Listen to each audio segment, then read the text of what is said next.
Hi guys, TJ here, and today we're going to be talking about Victoria and Abdul.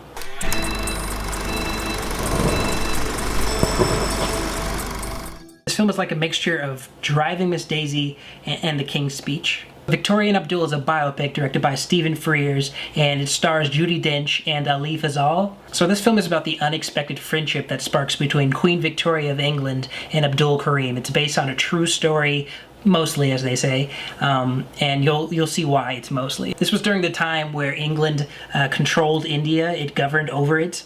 While it was still this massive empire before their independence in 1947. This takes place in the 1800s, the late 1800s, obviously the Victorian era. And when these two completely different cultures and mindset meet, there's something very beautiful in this film. You kind of see it in the banter between both the Queen and Abdul. Obviously, Judi Dench is, a great actor that many people know of. She has had a very long and successful career, and this film is no different. She does a great job portraying this queen that's at the end of her rope in terms of having to deal with the people around her. And Victoria's grown very jaded with her life. She's, gotten old. She's had to be surrounded by all these people that she doesn't necessarily like for her whole life. Ali Fazal was actually in Furious 7. He did a really good job in this film. I think that, he plays this charming character that actually breaks through that exterior. Both Judi Dench and Ali Fazal really, they kind of bounce off each other pretty well, and you wouldn't think because of the age difference between the characters and the actors that they would have such a, a really great chemistry about them. It's almost as if Abdul has shown her a whole new world.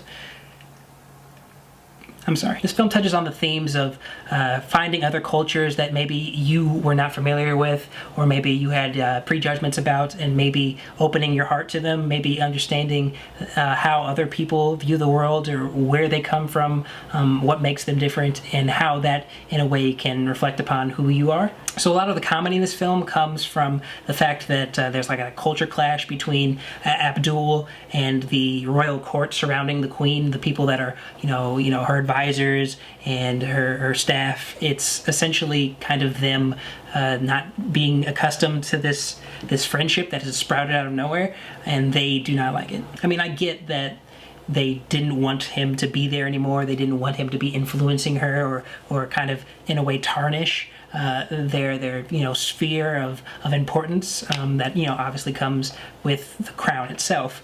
But I think that they kind of harp on that one beat too much. It's almost the entire film where they're constantly trying to undermine Abdul and get him to break off this friendship, or maybe have the Queen break off the friendship with Abdul.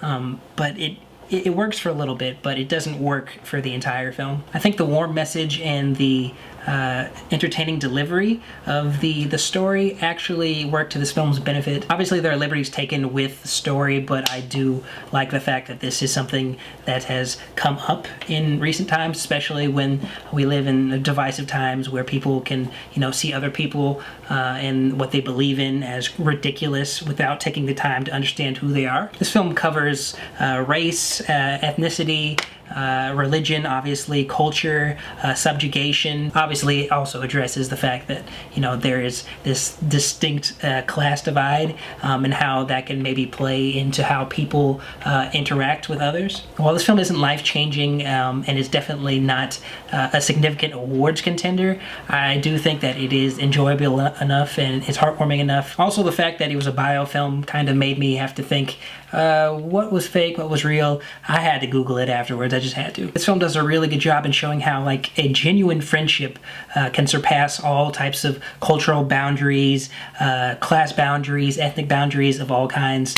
A friend is a friend, and this film does a really good job at hammering that in. This is not the best film of its genre. I know Driving Miss Daisy and The King's Speech are both better films in terms of the relationships that they show, but I think that this film's cast did a pretty admirable job in terms of telling the story that you didn't really think was ever going to be told. This is a heartwarming film filmed with a lot of comedic elements and just a tinge of drama, but it is not essential viewing for theaters. I'd probably say wait for it to be on a streaming service. Well, that's all I got today, guys. I hope you liked the video. Be sure to like, share, and subscribe, and I'll see you on the next one.